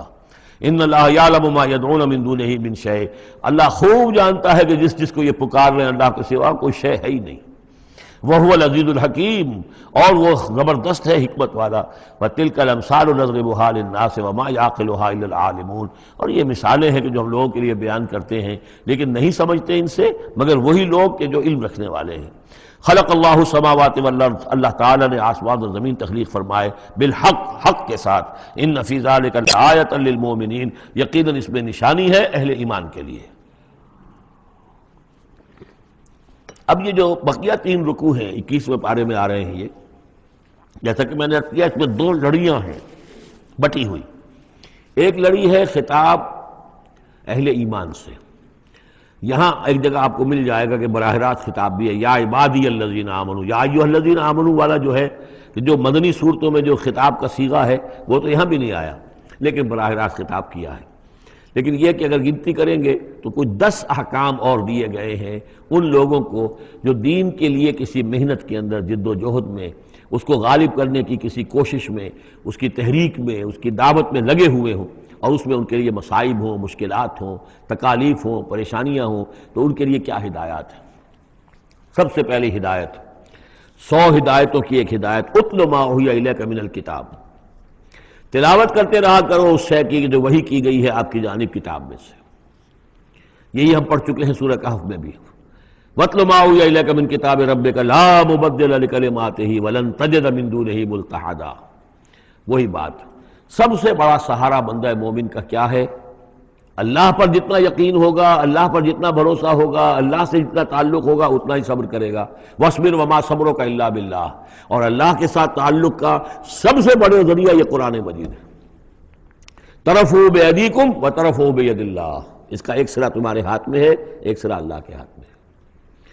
القرآن حبل اللہ الممدود من السماء إلى الأرض، حضرت عبداللہ ابن مسعود کی روایت کردہ حدیث ہے، حضور نے فرمایا یہ اللہ کی رسی ہے، مضبوطی کے ساتھ تھام لو اس کو، یہ تنی ہوئی ہے زمین سے آسمان تک۔ واعتصموا بحبل اللہ جميعا، تو اس کے لیے یہ کہ قرآن پڑھا کرو۔ اتل ما اوحی الیک من الکتاب واقم الصلاۃ، اور قرآن کے بعد نمبر 2 نماز قائم کرنا۔ یہ نماز جو ہے اقم الصلاۃ لذکری، یہ سورہ طٰہٰ میں ہم پڑھ آئے ہیں، حضرت موسیٰ کو پہلی وحی ہو رہی ہے، پہلی گفتگو ہو رہی ہے کوہ طور پر، اقم الصلاۃ لذکری ان الصلاۃ تنہی عن الفحشاء والمنکر، یقیناً یہ نماز روکتی ہے بے حیائی کے کاموں سے بھی اور برے کاموں سے بھی۔ وَلَذِکْرُ اللَّہِ اکبر، اور جان لو اللہ کا ذکر سب سے بڑی شے ہے۔ یہاں ذکر کو علیحدہ نہ سمجھیں، یہی ذکر ہے، قرآن جو ہے الذکر ہے۔ ہم نے سورہ ہجر میں دیکھا الذکر، انا نحن نزلنا الذکر وانا لہ لحافظون، تو ذکر میں سب سے پہلے قرآن ہے۔ نمبر 2 اقم الصلاۃ لذکری، نماز قائم کرو میری یاد کے لیے۔ قرآن تو ہے ہی مجسم ذکر، نماز ذکر کے لیے ہے۔ اب تیسری چیز کیا ہے؟ ادعیہ معصورہ ہیں محمد رسول اللہ صلی اللہ علیہ وسلم کی، زندگی کا ہر کام کرتے ہوئے دعا ہے۔ آپ بیت الخلاء میں داخل ہو رہے ہیں تو دعا ہے، نکل رہے ہیں تو دعا ہے، گھر سے باہر جا رہے ہیں دعا ہے، گھر میں داخل ہو رہے ہیں دعا ہے، شیشہ دیکھا ہے تو دعا ہے، کپڑے بدلے ہیں دعا ہے، ہر کام کیجئے وہ، لیکن یہ کہ آپ کا اس وقت اللہ کے ساتھ ذہنی رشتہ قائم رہتا ہے۔ چوتھے نمبر پر جو بھی اور حضور نے فرمائے ہیں، یہ 33 مرتبہ سبحان اللہ، 33 مرتبہ الحمدللہ اور اللہ اکبر، یہ بھی ذکر ہے۔ تو یہ تمام شکلیں ذکر کی ہیں، صرف کسی ایک شے کو ذکر نہ سمجھے ہمارے ہاں یہ بن گیا بس اللہ اللہ کر رہے ہیں تو ذکر ہے، نہیں، ذکر میں سب سے پہلے قرآن کی تلاوت ہے۔ اتل ما اوحی الیک من الکتاب واقم الصلاۃ ان الصلاۃ تنہی عن الفحشاء والمنکر ولذکر اللہ اکبر واللہ یعلم ما تصنعون۔ ایک تو یہ ہدایت ہو گئی، اللہ خوب جانتا ہے جو تم کر رہے ہو۔ دوسری ہدایت ولا تجادلوا اہل الکتاب الا باللتی ہی احسن، جنہیں پہلے تم سے کتاب دی گئی تھی ان سے جھگڑا مت کرو مگر بہترین طریقے پر، ان سے بات کرو تو بڑے ہی اسلوب سے کرو، خوبصورتی سے کرو، بات کو سمجھانے کے لیے کرو، ان کی توہین نہ ہو، ان کے جذبات کو آپ بھڑکنے نہ دیں، ان میں حمیت جاہلی جو ہے اپنی امکانیت تک تو کوشش کریں کہ وہ بھڑکے نہ، باقی پھر وہ جو کرتے ہیں اللہ کے ہاں وہ ذمہ دار ہوں گے، لیکن ان سے گفتگو کرو تو بڑے عمدگی کے ساتھ کرو۔ الا الذین ظلموا منہم، سوائے ان کے جو ان میں سے ناانصافی پر تل گئے ہوں۔ اب یہ استثناء جو دو معنی میں ہے، ایک تو یہ ہے کہ اس کا مطلب یہ کہ ان سے مجادلہ کرو ہی نہ، اور دوسرے یہ کہ اگر ان کے ساتھ کسی وقت کوئی سختی بھی کرنی پڑے، کوئی سخت جملہ بھی کہنا پڑے تو اجازت ہوگی، جہاں معلوم ہو جائے کہ یہ ہٹ درمی کے اوپر جو ہے آ گیا ہے تو وہاں اس دونوں کا امکان پیدا ہو جائے گا۔ وَقُولُوا، لیکن تمہیں ان سے کہنا کیا ہے یہ بھی سمجھ لو، تاکہ اب اس کو یہ سمجھیے کہ یہ ہمیں مسلمانوں میں جب کام کرنا ہے، مسلمان سو گئے ہیں، بھول گئے اپنے سبق کو، انہیں یاد دلانا ہے تو اسی انداز میں انہیں یاد دلانا ہے۔ قولوا آمنا بالذی انزل الینا وانزل الیکم، ان سے کہو بھائی ہم تو ایمان رکھتے ہیں اس پر بھی جو تو ہماری طرف نازل کیا گیا اور اس پر بھی جو آپ کی طرف نازل کیا گیا۔ وَإِلٰہُنَا وَإِلٰہُکُمْ واحد، اور یہ تو نہیں ہے کہ ہمارا خدا کوئی اور ہے تمہارا خدا کوئی اور ہے، ہمارا الہ اور تمہارا الہ ایک ہی تو ہے۔ وَنَحْنُ لَهُ مُسْلِمُونَ، اور ہم تو اسی کے سامنے فرما بردارانہ اپنا سر جھکا چکے ہیں۔ وَكَذَلِكَ أَنزَلْنَا إِلَيْكَ الْكِتَابَ، اے نبی اسی طرح ہم نے آپ کی جانب یہ کتاب نازل کی ہے۔ فَالَّذِينَ آتَيْنَاهُمُ الْكِتَابَ يُؤْمِنُونَ بِهِ، تو وہ لوگ جنہیں ہم نے کتاب دی ہے، یہود اور نصارہ، ان میں بھی وہ لوگ ہیں جو اس پر ایمان لائیں گے یا جو ایمان لا رہے ہیں، جیسا کہ ہم پڑھ چکے ہیں کہ وہ آئے تھے کچھ لوگ جو حبشہ سے ایک وفد کی شکل میں، اور مکے والوں نے انہیں ستایا بھی، استہزاء بھی کیا، لیکن وہ لوگ وہ تھے جو پہلے حضرت عیسیٰ پر ایمان رکھتے تھے، عیسائی تھے، اور اب محمد پر بھی ایمان رکھتے ہیں، تو اللہ تعالیٰ نے ان کو دوہرا اجر دیا، مرتين۔ وَمِنْ هَؤُلَاءِ مَن يُؤْمِنُ بِهِ، اور ان میں سے یعنی مشرکین مکہ میں سے بھی بہت سے لوگ ہیں جو ایمان لائے ہیں اور ابھی لا رہے ہیں یا لائیں گے۔ وَمَا يَجْحَدُ بِآيَاتِنَا إِلَّا الْكَافِرُونَ، اور ہماری آیات کا انکار تو نہیں کرتے سوائے وہی کہ جو ناشکرے ہیں اور جو کفر کر اڑ گئے ہوں۔ اب ایک اور دیکھیے دلیل، اب یہ حصہ جو ہے یہ دوسری ڈوری آ گئی کہ جس میں روح سخن جو ہے مشرکین کے ساتھ رد و قضا والی بات ہے۔ وَمَا كُنْتَ تَتْلُو مِن قَبْلِهِ مِن كِتَابٍ، ارے نبی آپ تو اس سے پہلے، اس قرآن کے آپ پر نازل ہونے سے پہلے آپ کوئی کتاب پڑھتے ہی نہیں تھے، آپ دنیاوی اعتبار سے پڑھے ہوئے آدمی ہیں ہی نہیں، آپ نے تعلیم حاصل کی نہیں، لکھنا پڑھنا سیکھا نہیں۔ وَلَا تَخُطُّهُ بِيَمِينِكَ، نہ ہی آپ اپنے داہنے ہاتھ سے کچھ لکھتے تھے، کوئی کتاب لکھتے تھے، نہ پڑھتے تھے نہ لکھتے تھے۔ اِذًا لَارْتَابَ الْمُبْطِلُونَ، تو اس شکل میں تو ان کو جو اس کو باطل قرار دے رہے ہیں یہ لوگ جو جھوٹے کہہ رہے ہیں محمد کو، اس شکل میں تو پھر ان کے پاس کوئی کا کوئی شک کرنے کی گنجائش ہو جاتی کہ یہ بڑا لکھنے پڑھنے والے آدمی تھے، مشق کرتے کرتے بہت اچھی چیزیں بھی لکھنے لگے ہیں، اب ان کی زبان جو ہے منج گئی ہے، قلم جو ہے وہ منج گیا ہے، لہذا اب قرآن جیسی شے بھی تصنیف کر لی انہوں نے۔ اگر پہلے سے یہ عمل ہوتا، لیکن تم تو جانتے ہو کہ ہمارے اس نبی محمد نے صلی اللہ علیہ وسلم انہوں نے تو کبھی لکھنا پڑھنا سیکھا ہی نہیں۔ وَمَا كُنْتَ تَتْلُو مِن قَبْلِهِ مِن كِتَابٍ، اے نبی آپ تو نہیں پڑھا کرتے تھے اس کتاب سے پہلے کوئی کتاب۔ وَلَا تَخُطُّهُ بِيَمِينِكَ، اور نہ آپ اسے اپنے داہنے ہاتھ سے لکھتے تھے۔ اِذًا لَارْتَابَ الْمُبْطِلُونَ، تب تو ان لوگوں کو شک کرنے کی گنجائش پیدا ہو جاتی۔ بل هُوَ آیاتٌ بَيِّنَاتٌ فِي صُدُورِ الَّذِينَ أُوتُوا الْعِلْمَ، بلکہ یہ تو آیات بینات ہیں، بڑی روشن ان لوگوں کے سینوں میں جنہیں علم دیا گیا ہے، وہ جانتے ہیں سابقہ جو کتابوں والے ہیں۔ وَمَا يَجْحَدُ بِآيَاتِنَا إِلَّا الظَّالِمُونَ، اور ہماری آیات کا انکار نہیں کرتے مگر وہی جو ظالم ہیں۔ وَقَالُوا لَوْلَا أُنزِلَ عَلَيْهِ آیَاتٌ مِّن رَّبِّهِ، اور وہ کہتے ہیں کہ کیوں نہیں نازل کی جاتی ان کے اوپر کوئی نشانیاں ان کے رب کی طرف سے، وہی باتیں جو مستقل طور پر چلی آ رہی ہیں۔ قُلْ إِنَّمَا الْآيَاتُ مِنْ اللَّهِ، نبی کہہ دیجئے نشانیوں کا اختیار کل کا کل اللہ کے ہاتھ میں ہے۔ وَإِنَّمَا أَنَا نَذِيرٌ مُّبِينٌ، اور میں تو صرف واضح طور پر خبردار کر دینے والا ہوں۔ أَوَلَمْ يَكْفِهِمْ أَنَّا أَنزَلْنَا عَلَيْكَ الْكِتَابَ يُتْلَىٰ عَلَيْهِمْ، کیا ان لوگوں کے لیے یہ نشانی کافی نہیں ہے کہ اے محمد ہم نے آپ پر یہ کتاب نازل کر دی ہے جو ان کو پڑھ کر سنائی جا رہی ہے؟ کیا یہ قرآن معجزہ نہیں ہے؟ کتنی مرتبہ ان کو چیلنج کیا گیا اس قرآن جیسی ایک صورت ہی بنا لاؤ، 10 صورتیں بنا لاؤ، کیا یہ معجزہ نہیں ہے؟ کیا یہ عاجز نہیں آ چکے ہیں؟ اولم یکفہم، تو کیا یہ نشانی ان کے لیے کافی نہیں؟ اگر تو حق کا طالب ہو، ہدایت کا طالب ہو تو یہ نشانی بھی کافی ہے۔ اولم یکفہم انا انزلنا علیک الکتاب یتلی علیہم ان فی ذلک لرحمۃ وذکری لقوم یؤمنون، یقیناً اس میں رحمت ہے اور یاد دہانی ہے، تذکیر ہے ان لوگوں کے لیے کہ جو مانتے ہیں۔ قل کفی باللہ بینی و بین شہیدا بینکم شہیدا، کہہ دیجئے میرے اور تمہارے درمیان اللہ کافی ہے بطور گواہ، وہ جانتا ہے کہ اس نے مجھے رسول بنایا ہے، وہ جانتا ہے کہ قرآن اس نے مجھ پر نازل کیا ہے۔ یعلم ما فی السماوات والارض، وہ جانتا ہے جو کچھ کہ آسمانوں میں ہے اور زمین میں ہے۔ والذین آمنوا بالباطل، اور وہ لوگ جو باطل پر ایمان رکھتے ہیں، وکفروا باللہ، اور اللہ کا کفر کرتے ہیں، اولئک هم الخاسرون، یقیناً وہی لوگ ہوں گے جو خسارے پانے والے ہیں۔ ویستعجلونک بالعذاب، یہ جلدی مچا رہے ہیں کہ لے آؤ عذاب۔ ولولا اجل مسمى، اور اگر پہلے سے ایک وقت معین طے نہ ہو چکا ہوتا، لجاءہم العذاب، تو پھر ان پر عذاب آ چکا ہوتا، ولیاتینہم بغتۃ، اور وہ ان پر آئے گا تو اچانک آئے گا، وہم لا یشعرون، اور انہیں پتہ بھی نہیں ہوگا۔ یستعجلونک بالعذاب، یہ نبی پھر دوبارہ یہ الفاظ آئے، نوٹ کیجئے، بہت لطیف بات ہے، یہ عذاب کی جلدی مچا رہے ہیں۔ وَإِنَّ جَهَنَّمَ مُحِيطَةٌ بِالْكَافِرِينَ، حالانکہ جہنم ان کا احاطہ کر چکی ہے۔ یہ ایسے ہی ہے کہ جیسے کسی شہر کے باہر دشمن آ چکا ہو اور اس نے محاصرہ کر لیا ہو، شہر والوں کو پتہ ہی نہ ہو۔ تو اس طریقے سے وہ چونکہ غیر مرئی ہے جہنم، نظر نہیں آ رہی، ورنہ حقیقت میں تو جہنم ان کا احاطہ کر چکی ہے۔ یوم یغشاہم العذاب، جس دن کے عذاب ان کو آ کر ڈھانپ لے گا، ان پر چھا جائے گا، من فوقہم ومن تحت ارجلہم، ان کے اوپر سے بھی اور ان کے نیچے سے بھی، ان کے قدموں کے نیچے سے بھی۔ وَيَقُولُ ذُوقُوا مَا كُنتُمْ تَعْمَلُونَ، اور پھر کہا جائے گا چکھو اپنے کرتوتوں کا مزہ۔ اب یہاں وہ تیسری ہدایت آ رہی، دو پہلے میں نے گنوائی تھی، اتل ما اوحی الیک من کتاب ربک من الکتاب واقم الصلاۃ ان الصلاۃ تنہی عن الفحشاء والمنکر ولذکر اللہ اکبر، دوسری ولا تجادلوا اہل الکتاب الا بالتی ہی احسن الا الذین ظلموا منہم۔ اب دیکھیے تیسری، یا عبادی الذین آمنوا ان ارضی واسعۃ فایایا فاعبدون، اے میرے وہ بندو جو ایمان لائے ہو۔ پورے مکی قرآن میں یہ آیت ہے براہ راست خطاب، یا آئے گی آگے چل کر یا عبادی الذین اسرفوا علی انفسہم، بس یا ایھا الذین آمنوا، یہ مکی مدنی دور کی اصطلاح ہے۔ یا عبادی الذین آمنوا، بڑا اس میں جو ہے نا بڑی عنایت ہے، شفقت ہے، اے میرے وہ بندو جو مجھ پر ایمان لائے ہو، ان ارضی واسعۃ، میری زمین بڑی کشادہ ہے۔ کیا معنی ہے؟ اگر مکے میں تم پر تمہارا قافیہ تنگ کر دیا گیا ہے، اگر مکے میں زندگی تمہارے لیے محال کر دی گئی ہے توحید پر رہتے ہوئے، چھوڑ دو اس مکے کو۔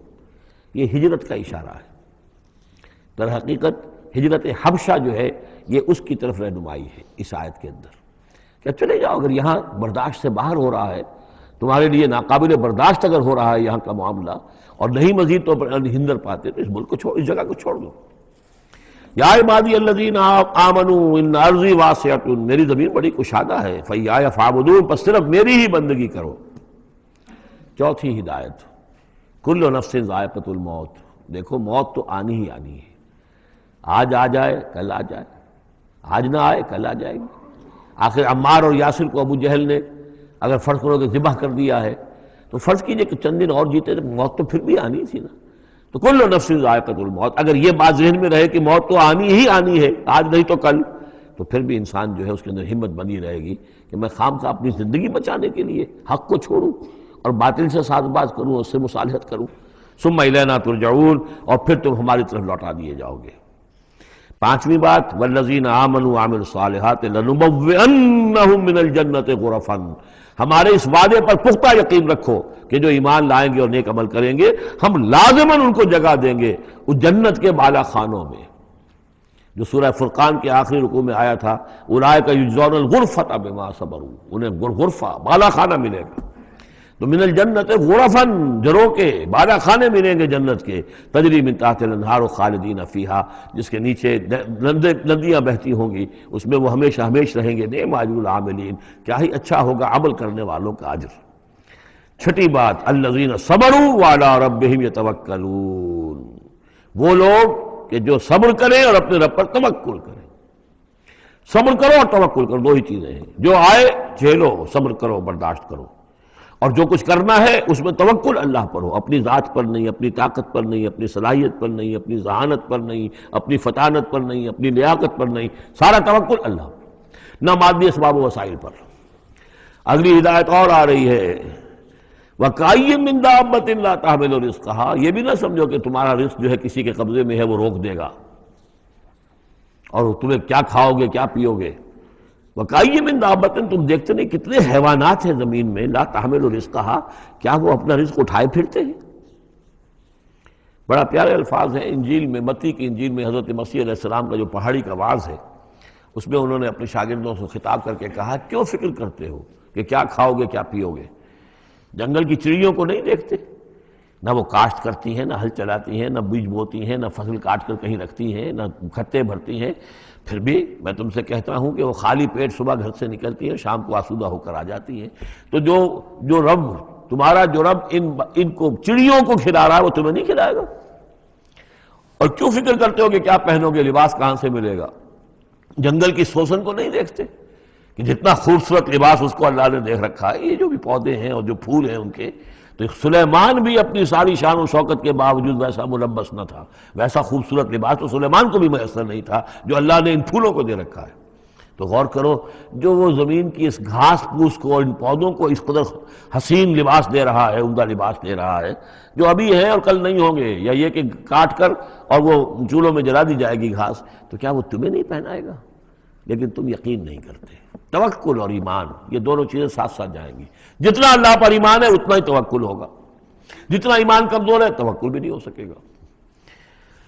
تو الذین صبروا علی ربہم یتوکلون وکأی من دابۃ لا تحمل رزقها، یہ سارے جو ہیں چوپائے اپنا رزق لیے نہیں پھرتے، اللہ یرزقها وایاکم، اللہ انہیں بھی رزق دیتا ہے، تمہیں بھی دے گا، وہو السمیع العلیم، اور یقیناً وہ سب کچھ سننے والا، جاننے والا ہے۔ ایسا نہیں کہ اسے معلوم نہ ہو کہ میرا بندہ بھوکا ہے، میرا وفادار، میرا سپاہی، میرے دین کے لیے کام کرنے والا، اسے یہ معلوم نہ ہو کہ اس کو احتیاج ہے، اس کی کوئی ضرورت ہے۔ وہ نہ معلوم کس کے دل میں ڈالے گا کہ جو اس کے لیے ذریعہ بنا دے گا اس کو، اور اس کی ضرورت پوری ہو جائے گی۔ اب اس کے بعد وہ دوسری کڑی آ گئی کہ جس میں پھر اب وہ مشرکین مکہ سے وَلَئِن سَأَلْتَهُم مَّن خَلَقَ السَّمَاوَاتِ وَالْأَرْضَ وَسَخَّرَ الشَّمْسَ وَالْقَمَرَ، اگر ان سے آپ پوچھیں گے کس نے پیدا کیا آسمان اور زمین اور کس نے مسخر کیا سورج اور چاند کو، لَيَقُولُنَّ اللَّهُ، وہ کہیں گے اللہ نے، فَأَنَّىٰ يُؤْفَكُونَ، پھر کہاں سے یہ لوٹا دیے جاتے ہیں۔ اللہ یبسط الرزق لمن یشاء من عبادہ ویقدر لہ، یہ اللہ ہی ہے کہ جو اپنے بندوں میں سے جس کے لیے چاہتا ہے رزق کو کشادہ کر دیتا ہے، اور جس کے لیے چاہتا ہے ماپ تول کر دیتا ہے، کم کر دیتا ہے۔ ان اللہ بکل شیء علیم، یقیناً اللہ تعالیٰ ہر چیز پر ہر چیز کا علم رکھتا ہے۔ وَلَئِن سَأَلْتَهُم مَّن نَّزَّلَ مِنَ السَّمَاءِ مَاءً فَأَحْيَا بِهِ الْأَرْضَ مِن بَعْدِ مَوْتِهَا، اور اگر آپ ان سے پوچھیں گے کس نے برسایا آسمان سے پانی اور زندہ کیا زمین کو اس کے مردہ ہو جانے کے بعد، لَيَقُولُنَّ اللَّهُ، وہ کہیں گے فوراً اللہ نے کیا۔ قُلِ الْحَمْدُ لِلَّهِ، کہو پھر کل حمد کل شکر بھی اللہ ہی کے لیے ہے، بل اکثرہم لا یعقلون، لیکن یہ لوگ، ان کی اکثریت عقل سے کام نہیں لیتی۔ اب اگلی اور ہدایت آ رہی اہل ایمان کے لیے، وما هذه الحیاۃ الدنیا الا لہو ولعب وان الدار الآخرۃ لہی الحیوان لو کانوا یعلمون۔ دیکھو مسلمانوں، یہ دنیا کی زندگی تو کھیل کود کے سوا کچھ نہیں، کھیل ہے، کچھ جی کا بہلا لینا ہے، یہ ڈرامہ ہے جو ہو رہا ہے۔ یہاں بادشاہ ہوتا ہے کچھ عرصے کے لیے بادشاہ، جیسے ڈرامے میں بادشاہ ہوتا ہے، لیکن جب مرے گا تو کیا وہ بادشاہت کہاں رہ جائے گی؟ ایسے ہی ڈرامے سے نکل آئے گا، لباس اتار دے گا، تو ایک ایکٹر کا ایکٹر ہے، چاہے وہ فقیر تھا پہلے اس ڈرامے کے اندر، اور دوسرا ایکٹر جو ہے بادشاہ تھا، باہر نکل کر 3 گھنٹے کے بعد دونوں کے دونوں ایک جیسے ہیں، اور وہ نہ وہ بادشاہ بادشاہ ہے، نہ وہ فقیر فقیر ہے۔ یہ ہے عارضی سا ہے، لیکن یہ کہ ان الدار الآخرۃ لہی الحیوان، یقیناً آخرت کا گھر وہ ہے اصل زندگی، زندگی وہ ہے۔ لو کانوا یعلمون، کاش کہ ہمیں معلوم ہوتا، لو کننا نعلم، کاش کہ ہمیں معلوم ہوتا۔ یہ بھی نوٹ کر لیجئے، آخرت کو صرف مان لینا کہ ہاں آخرت ہے، بعث بعد الموت ہے، یہ کافی نہیں ہے، یہ معلوم ہو کہ اصل زندگی وہی ہے۔ میں نے جو اس کی تشبیہ جو ہے بیان کی ہے بعض مواقع پر، کہ ایک کتاب ہوتی ہے، اس کا دیباچہ بھی ہوتا ہے، اس کا کوئی ضمیمہ بھی ہوتا ہے، چھوٹا سا ضمیمہ۔ ہمارا جو تصور ہے وہ یہ کہ اصل کتاب زندگی تو یہ دنیا کی زندگی ہے، ہاں ایک ضمیمہ اب لگا ہوا ہے آخرت کا، اس کی اہمیت ہمارے نزدیک اتنی ہے، ضمیمہ ہے بس، دنیا کی زندگی اصل زندگی ہے۔ ہونا کیا چاہیے کہ یہ دنیا کی زندگی تو دیباچہ ہے، اصل کتاب جو ہے وہ آخرت کی زندگی ہے۔ یہ ریشو پروپورشن کم سے کم، حالانکہ ویسے تو فائنائٹ اور انفائنائٹ کے درمیان کوئی ریشو پروپورشن ہو ہی نہیں سکتی، ایک لامحدود زندگی اور ایک محدود زندگی، کیا اس میں ریشو پروپورشن ہوگی؟ لیکن یہ کہ پھر بھی اگر کوئی کرنی ہے تو دیباچہ اور کتاب زندگی اصل موت کے بعد کھلے گی، یہ دیباچہ ہے، یہ مقدمہ ہے۔ ہم نے کیا سمجھا ہے اصل زندگی، کتاب زندگی یہ ہے، ہاں ایک ضمیمہ بھی اس کے ساتھ ہے جس کا نام آخرت ہے۔ فَإِذَا رَكِبُوا فِي الْفُلْكِ، پھر انہی مشرکین سے پھر خطاب ہو رہا ہے، اور یہ مضمون کئی بار آ چکا ہے۔ جب یہ سوار ہوتے ہیں کشتی میں، دعوا اللہ مخلصین لہ الدین، تو پھر یہ اللہ ہی کو پکارتے ہیں اس کے لیے اپنی اطاعت کو خالص کرتے ہوئے۔ فلما نجاؤں من البر، اور جب اللہ تعالیٰ انہیں نجات دے دیتا ہے خشکی کی طرف، اذا ہم یشرکون، تو پھر یہ شرک کرنا شروع کر دیتے ہیں۔ لیکفروا بما آتیناہم، تاکہ یہ ناشکری کریں اور کفر کریں ہماری دی ہوئی نعمتوں کے، وَلَا يَتَمَتَّعُوا، اور تاکہ بس مزے اڑا لیں۔ فَسَوْفَ يَعْلَمُونَ، پھر یہ جان لیں گے۔ الہاکم التکاثر حتی زرتم المقابر کلا سوف تعلمون ثم کلا سوف تعلمون. اصل حقیقت اس وقت کھلے گی. اولم یروا انا جعلنا حرما آمنا، یہ پھر اہل ایمان سے کہا جا رہا ہے، کیا یہ دیکھتے نہیں کہ ہم نے حرم کو ان کے لیے امن کی جگہ بنا دیا ہے. وَيُتَخَطَّفُ النَّاسُ مِنْ حَوْلِهِمْ، اور لوگ جو ہے اچک لیے جاتے ہیں ان کے ارد گرد سے. باقی عرب کے اندر تو امن و امان تھا ہی نہیں. أَفَبِالْبَاطِلِ يُؤْمِنُونَ وَبِنِعْمَةِ اللَّهِ يَكْفُرُونَ، تو کیا یہ باطل پر ایمان رکھتے ہیں اور اللہ کی نعمت کا یہ کفران کر رہے ہیں. وَمَنْ أَظْلَمُ مِمَّنِ افْتَرَىٰ عَلَى اللَّهِ كَذِبًا أَوْ كَذَّبَ بِالْحَقِّ لَمَّا جَاءَهُ، اس شخص سے بڑا ظالم اور کون ہوگا جس نے کوئی چیز گھڑ کر اللہ کی طرف منسوب کر دی، اور اسی طرح وہ شخص کہ جس نے اللہ کی طرف سے آئے ہوئے حق کی تکذیب کر دی جبکہ اس کے پاس آیا. یہ دونوں ہم بدن جرم ہیں. یعنی اگر میں جھوٹ موٹ قرآن جو ہے خود تصنیف کر کے اللہ کی طرف منسوب کر رہا ہوں تو مجھ سے بڑا ظالم اور گناہ گار کوئی نہیں. لیکن یہ بھی سوچ لو، اگر واقعتاً یہ اللہ کا کلام ہے جو میں تمہارے سامنے پیش کر رہا ہوں اور تم اس کی تکذیب کر رہے ہو تو تم سے بڑا ظالم کوئی نہیں. الیس فی جہنم مثوی للکافرین، تو کیا جہنم ہی میں ٹھکانہ نہیں ہے ان کافروں کا. اور آخری آیت جو ہے پھر اسی صیغے میں لنہدین والذین جاہدوا فینا، اہل ایمان کے دلجوئی کے لیے گھبراؤ نہیں، پریشان نہ ہو. والذین جاہدوا فینا لنہدینہم سبلنا، وہ لوگ کہ جو ہماری راہ میں جہاد کریں، محنت کریں، کوشش کریں، جد و جہد کریں، قربانیاں دیں، ایثار کریں، انہیں مطمئن رہنا چاہیے. ہمارا پختہ وعدہ ہے، مؤکد وعدہ ہے، ہم لازماً ان کی رہنمائی کریں گے اپنے راستوں کی طرف. لَنَهْدِيَنَّهُمْ سُبُلَنَا وَإِنَّ اللَّهَ لَمَعَ الْمُحْسِنِينَ، اور یقیناً اللہ تعالیٰ ساتھ ہے اہل احسان کے، جو اللہ تعالیٰ کے پر ایمان اور یقین اس درجے کا رکھتے ہوں اور اس کے لیے تن من دھن لگانے کے لیے تیار ہوں تو اللہ ان کے ساتھ ہے. یعنی اللہ کی نصرت ساتھ ہے، اللہ کی مدد ساتھ ہے، اللہ کی تائید ساتھ ہے. سورۃ الروم، بسم اللہ الرحمن الرحیم. الف لام میم. غلبت الروم فی ادنی الارض وهم من بعد غلبهم سیغلبون فی بضع سنین للہ الامر من قبل ومن بعد ویومئذ یفرح المؤمنون بنصر اللہ ینصر من یشاء وهو العزیز الرحیم. وعد اللہ لا یخلف اللہ وعدہ ولکن اکثر الناس لا یعلمون. یہ سورہ روم جو ہے اس میں آغاز میں جو مضمون آیا ہے وہ اس اعتبار سے بہت اہم ہے کہ ایک تاریخی پس منظر بھی ہے اس کا، اور ایک بہت بڑی پیشن گوئی تھی کہ جو ان آیات میں کی گئی تھی کہ جو پھر صحیح ایگزیکٹلی جیسے کہ پیشن گوئی اللہ نے کی تھی ان آیات میں وہ پوری ہوئی. یہ آپ ذہن میں رکھیے کہ بہت طویل عرصے تک، کئی 100 برس تک تاریخ کے اندر، جب یہ ایرانی امپائر بنی ہے کہ خسرو سے سائرس سے کے زمانے سے 2500 سال پہلے جو بادشاہ تھا ذوالقرنین، تو ایک بڑی سلطنت یہ تھی اور دوسری بڑی سلطنت جو تھی وہ سلطنت روما تھی. سلطنت روما کا سب سے بڑا حصہ تو خیر روم جو یورپ کے اندر تھا، لیکن یہ کہ یہ ترکی کا پورا علاقہ اور مغربی میڈیٹرینین کے ساتھ ساتھ جو ساحل ہے یہ ان کے پاس ہوتا تھا. ان دو حکومتوں میں جیسے سی سو ہوتا ہے، جھولا جھول رہی تھی تاریخ. کبھی ایرانیوں میں کوئی زوردار طاقتور بادشاہ اٹھا باصلاحیت، اس نے حملہ کیا اور رومیوں کو دھکیل دیا وہ یورپ کے اندر اور ایشیا خالی کرا لیا. کبھی رومیوں میں کوئی زبردست طاقتور کوئی بادشاہ اٹھا جو کہ جس کے اندر صلاحیت تھی، وہ آ کر ایرانیوں کو دھکیلتا ہوا پیچھے لے جاتا تھا. تو اس طریقے سے یہ سی 100 جو ہے یہ کئی 100 برس تک جاری رہا. حضور کی بعثت کے زمانے میں ایسا معاملہ ہوا ہے کہ سن 614 میں، 602 سے لے کر 614 تک، اور حضور کی ولادت ہوئی 571 میں، یعنی جب حضور کی عمر 31 برس تھی اس سے لے کر اور 45 برس کی عمر تک ایک مسلسل جنگ چلی ہے ان دونوں کے مابین، روم اور ایران کی. لیکن سن 614 میں ایک بڑی زبردست شکست دی. کیخسرو پرویز، کیخسرو ثانی وہ اپنے آپ کو کہتا تھا، پہلا کیخسرو تو تھا ذوالقرنین اور ثانی میں ہوں. اب بہرحال یہ ایک بڑا باصلاحیت حکمران تھا. اس نے شکست دی ہے رومیوں کو بہت بری طرح. شام میں، اب یہ چونکہ رومی عیسائی ہو چکے تھے، سن 300 عیسوی میں یہ عیسائی ہو چکے تھے. یروشلم ان کا مقدس مقام تھا لیکن نام رکھا ہوا تھا ایلیا. سن 70 میں جو یروشلم کو انہوں نے برباد کیا تھا تو اس کے بعد ہیڈریان ایک رومن امپرر تھا جس نے کہ دوبارہ آباد کیا یروشلم کو، اور لیکن اس کا نام بدل دیا. اب یروشلم نہیں تھا یہ، اس کا نام تھا ایلیا. ایلیا میں ان کی وہ صلیب بھی تھی جو ان کے عقیدے کے مطابق حضرت مسیح علیہ السلام کو جس پر صلیب دی گئی تھی، ان کا مقدس مقام تھے یہ. ان سب سے بھی ان کو کھدیڑ دیا، تقریباً ترکی سے بھی نکال دیا، استنبول جو ہے قسطنطنیہ، اس پر بھی اندیشہ ہوا کہ شاید ایرانی حملہ کر دیں گے۔ اس حد تک رومیوں کا حال پتلا ہو گیا۔ اب ہو یہ رہا تھا کہ جو عرب میں مکے میں ادھر حضور کی دعوت ہے، شروع ہو چکی ہے، 5 برس ہو گئے حضور کو دعوت دیتے ہوئے، یا یہ کہ 15 برس ہونے کو آئے ہیں، لیکن ہوتا یہ تھا کہ یہ مشرکین مکہ یہ سمجھتے تھے کہ ایرانی تو ہمارے بھائی ہیں، وہ مشرک ہیں، آتش پرست ہیں، اور یہ نصرانی جو ہیں، یہ عیسائی جو ہیں، یہ مسلمانوں کے قریب تر ہیں، اس لیے کہ یہ عیسیٰ کو ماننے والے، موسیٰ کو ماننے والے، تو یہ لوگ جو ہیں ان سے قریب ہیں۔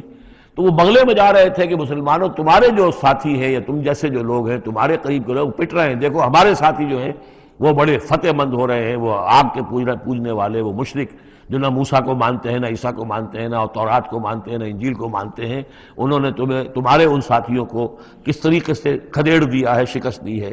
تو اس پر مسلمانوں کو صدمہ ہوا۔ اس پر یہ آیات نازل ہوئی کہ اگرچہ اس وقت تو فی الواقع صورت کی بن گئی ہے، لیکن چند ہی سالوں کے اندر یہ صورت بدل جائے گی، اور یہ کہ رومیوں کو غلبہ حاصل ہو جائے گا، یہ پیشن گوئی کی گئی۔ اس پر پھر حضرت ابوبکر صدیق نے کسی کافر مشرک سے ایک شرط بھی مان لی کہ اگر یہ قرآن کی پیشن گوئی درست ثابت ہوئی تو تم مجھے 100 اونٹ دو گے، اور اگر غلط ثابت ہوئی تو پھر میں تمہیں 100 اونٹ دوں گا۔ لیکن حضور انہوں نے کیے تھے شاید 3-4 سال کی کا یہ عہد کیا تھا، حضور نے کہا نہیں، بضع کا لفظ آ رہا ہے اس میں کہ چند سالوں کے اندر، بضع کا لفظ جو ہے وہ 9 تک اطلاق ہوتا ہے، تو 9 سال کو رکھو، اور شرط جو ہے دوبارہ اپنی اس 9 سال کے حوالے سے اونٹوں کی تعداد بھی بڑھا دی گئی، لیکن یہ کہ پھر شرط کی مدت 9 سال ہو گئی۔ لیکن 9 سال کے 9ویں سال ہی وہ جو ہے وہ جو پیشن گوئی قرآن کی تھی وہ صحیح ثابت ہوئی۔ ہرقل جو تھا، ہرقل اعظم، اس نے پھر لمبا چکر دیا، بجائے اس راستے سے آنے کے وہ بحیرہ کیسپین کی طرف سے ہو کر، پیچھے سے ہو کر آیا ہے، اور سرپرائز اٹیک کیا اس نے ایران پر، اور بڑی زبردست شکست دی ایران کو، اور اپنی شکست کا بدلہ چکا لیا، اور یہ سارا علاقہ شام وغیرہ کا جو ہے وہ اس نے واگزار کرا لیا۔ اور وہی تھا زمانہ جب کہ مسلمانوں کو میدان بدر میں فتح حاصل ہوئی۔ تو یہ شکست، 2 خوشیاں جمع ہو گئی مسلمانوں کے لیے، کہ ایک تو یہ کہ جو ان کے قریب تر تھے یعنی عیسائی، ان کو فتح حاصل ہو گئی مشرکین کے ساتھ کے مقابلے میں، کہ جو مشرکوں سے قریب تر تھے، آتش پرست تھے۔ دوسرے یہ کہ خود انہیں فتح حاصل ہو گئی، فتح مبین، الفرقان آ گیا بدر کا، اس کا ذکر ہے ان آیات میں۔ الف لام میم، غلبت الروم، رومی مغلوب ہو گئے، فی ادنی الارض، قریب کی سرزمین میں۔ وہ جغرافیہ تو آپ کو دکھایا تھا نقشہ، جزیرہ نمائے عرب، اور اس کے اوپر ایک طرف شام ہے، ایک طرف عراق ہے، اور ادھر عراق کے ساتھ میں ایران ہے، تو قریب جزیرہ نمائے عرب سے قریب ترین ممالک ہیں۔ فی ادنی الارض، قریب کے ملک میں رومی غالب آ گئے، لیکن وہم من بعد غلبہم سیغلبون، وہ اپنی اس مغلوبیت کے بعد ان قریب دوبارہ غالب آئیں گے، فی بضع سنین، چند سالوں میں۔ اور یہ بضع کا لفظ جو ہے یہ 9 تک پر اس کا اطلاق ہوتا ہے، 10 سے کم 9۔ تو حضور نے اسی لیے کہا کہ 9 سال، چونکہ تم شرط مان لو، اور شرط اس وقت تک شرط لگانا حرام قرار نہیں دیا گیا تھا، ابھی نہ جوئے کی حرمت آئی ہے، نہ شراب کی حرمت آئی ہے، اس لیے اس میں آپ کو تعجب نہ کریں کہ حضرت ابوبکر نے شرط لگائی۔ تو فرمایا الف لام میم، غلبت الروم فی ادنی الارض وهم من بعد غلبہم سیغلبون فی بضع سنین، للہ الامر من قبل ومن بعد، اللہ ہی کا اختیار تھا، اللہ ہی کے ہاتھ میں تھا سارا معاملہ، پہلے بھی اور بعد میں بھی۔ فَيَوْمَئِذٍ يَفْرَحُ الْمُؤْمِنُونَ، اس روز اہل ایمان خوشیاں منائیں گے۔ ایک خوشی تو اس کی ہوگی کہ عیسائیوں کو فتح ہو گئی آتش پرستوں پر، اور بنصر اللہ، اللہ کی مدد بھی آئے گی ان کے پاس، یعنی غزوہ بدر کا لفظ نہیں آیا، لیکن اہل ایمان کو جو ہے اس وقت فرحت ہو گئی بنصر اللہ، اللہ کی مدد سے۔ ینصر من یشاء، وہ مدد کرتا ہے جس کی چاہتا ہے، وہو العزیز الرحیم، اور وہ زبردست ہے، رحم فرمانے والا۔ وعد اللہ، یہ اللہ کا وعدہ ہے، یہ ہو کر رہے گا۔ لا یخلف اللہ وعدہ، اور اللہ تعالیٰ اپنے وعدے کے خلاف نہیں کرتا، ولکن اکثر الناس لا یعلمون، لیکن اکثر لوگ علم نہیں رکھتے۔ یہ ہیں وہ 6 آیات کہ جو اس موقع پر نازل ہوئی ہیں، اور اس کو سمجھ لیجئے کہ یہ تقریباً 614 عیسوی، جبکہ حضور صلی اللہ علیہ وسلم کو دعوت دیتے ہوئے تقریباً 5 برس ہو گئے تھے۔ 610 میں 5واں برس تھا، 610 میں آپ پر وحی شروع ہوئی ہے، اور پھر 9 برس کے بعد وہ غزوہ بدر بھی ہوا اور ان کو بھی فتح حاصل ہو گئی۔ یعلمون ظاہرا من الحیات الدنیا، یہ لوگ جو ہیں، اب یہ باقی تو جو مکی صورت ہے سورہ روم، اور یہ بہت مشابہ ہے سورہ نحل کے، اللہ تعالیٰ کی نعمتوں کے حوالے سے، اللہ تعالیٰ تو تذکیر بے آلاء اللہ کے حوالے سے اس کا مضمون وہی ہے بنیادی۔ یعلمون ظاہرا من الحیات الدنیا، یہ لوگ دنیا کی زندگی کو بھی صرف ظاہر کو جانتے ہیں، وہم عن الآخرۃ ہم غافلون، اور آخرت سے یہ بالکل ہی غافل ہیں۔ یعنی دنیا کی زندگی کی حقیقت یہ ہے کہ یہ مزرعۃ الآخرہ ہے، دنیا کی زندگی کی بھی اصل حقیقت یہ ہے کہ یہ کھیتی ہے جس میں بونا ہے آخرت میں کاٹنے کے لیے۔ وہ یہ بھول گئے کہ یہ آخرت کی کھیتی ہے، باقی جو ظاہر ہے اس کا کھاؤ پیو عیش کرو، بس یہی ان کے سامنے رہ گیا ہے، اور آخرت ان کے ذہنوں سے بالکل اوجھل ہو گئی ہے۔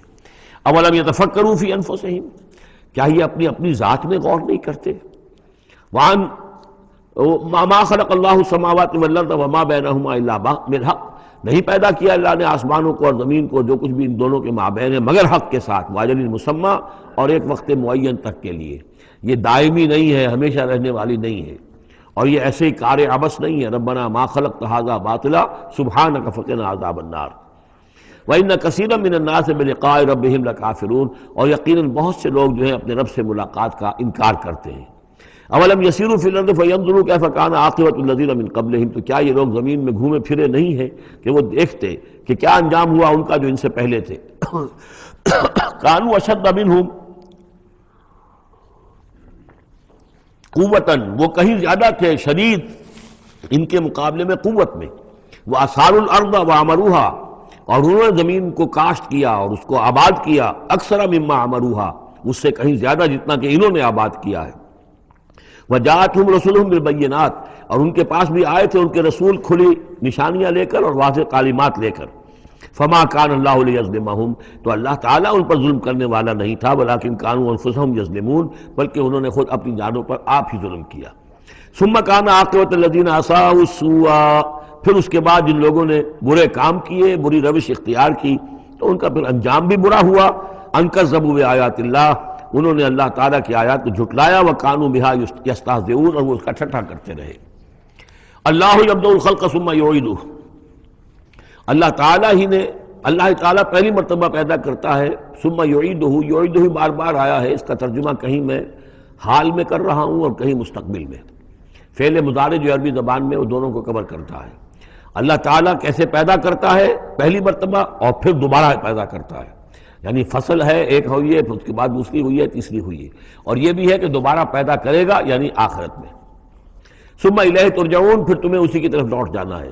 ویوم تقوم الساعة یبلس المجرمون، جس روز قیامت قائم ہو جائے گی، مجرم اس روز جو ہیں بالکل مایوس ہو کر رہ جائیں گے۔ ولم یکن لہم من شرکائہم شفاع، اور نہیں ہوں گے ان کے شریکوں میں سے کوئی بھی ان کے لیے شفاعت کرنے والے۔ وَكَانُوا بِشُرَكَائِهِمْ كَافِرِينَ، اور خود یہ بھی اس روز پھر اپنے ان شرکاء کا کفر کریں گے جب دیکھیں گے کہ وہ ہمارا کوئی مدد کرنے کو تیار نہیں۔ وَيَوْمَ تَقُومُ السَّاعَةُ يَوْمَئِذٍ يَتَفَرَّقُونَ، جس روز قیامت قائم ہوگی اس روز یہ تقسیم ہو جائیں گے، پولرائزیشن ہو جائے گی، علیحدہ علیحدہ ہو جائیں گے۔ کیا ہوگی پولرائزیشن؟ فَأَمَّا الَّذِينَ آمَنُوا وَعَمِلُوا الصَّالِحَاتِ فَهُمْ فِي رَوْضَةٍ يُحْبَرُونَ، تو وہ لوگ جو ایمان لائے تھے اور جنہوں نے نیک عمل کیے تھے وہ ہوں گے باغ میں، اور وہاں ان کی آؤ بھگت ہو رہی ہوگی، تواضع ہو رہی ہوگی۔ وَأَمَّا الَّذِينَ كَفَرُوا وَكَذَّبُوا بِآيَاتِنَا وَلِقَاءِ الْآخِرَةِ، اور وہ لوگ جنہوں نے کفر کیا تھا اور ہماری آیات کو جھٹلایا تھا اور آخرت کی ملاقات کا انکار کیا تھا، فَأُولَٰئِكَ فِي الْعَذَابِ مُحْضَرُونَ، تو وہ عذاب میں حاضر کر دیے جائیں گے، پکڑے ہوئے گرفتار کر کے عذاب میں لا کر حاضر کر دیے جائیں گے۔ فَسُبْحَانَ اللَّهِ حِينَ تُمْسُونَ وَحِينَ تُصْبِحُونَ، یہ اسی انداز میں دیکھیے سورہ نحل میں یہ آیت آئی تھی، بس اور انعام میں بھی۔ پھر اللہ ہی پاک ہے اس وقت بھی جب تمہیں شام ہوتی ہے، تم شام کرتے ہو، وحین تصبحون، اور جب کہ تم دوپہر ہوتی ہے، وحین تصبح جب صبح کرتے ہو، وَلَهُ الْحَمْدُ فِي السَّمَاوَاتِ وَالْأَرْضِ، اور اسی کے لیے ہے حمد اور تعریف آسمانوں میں اور زمین میں، وَعَشِيًّا وَحِينَ تُظْهِرُونَ، اور رات کے وقت بھی اور جب کہ دوپہر ہوتی ہے، ظہر کا وقت ہوتا ہے۔ یہ بھی نمازوں کے اوقات ہی کے حوالے سے، صبح کے وقت کی نماز ہے، شام کے وقت کی نماز ہے، رات کی نماز ہے، ظہر کی نماز ہے۔ یخرج الحی من المیت، وہ نکالتا ہے زندہ کو مردہ سے۔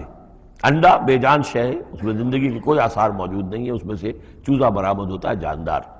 ویخرج المیت من الحی، اسی طرح مرغی سے انڈا برآمد ہوتا ہے، اور بھی بہت سی چیزیں کہ جو نکل رہی ہیں۔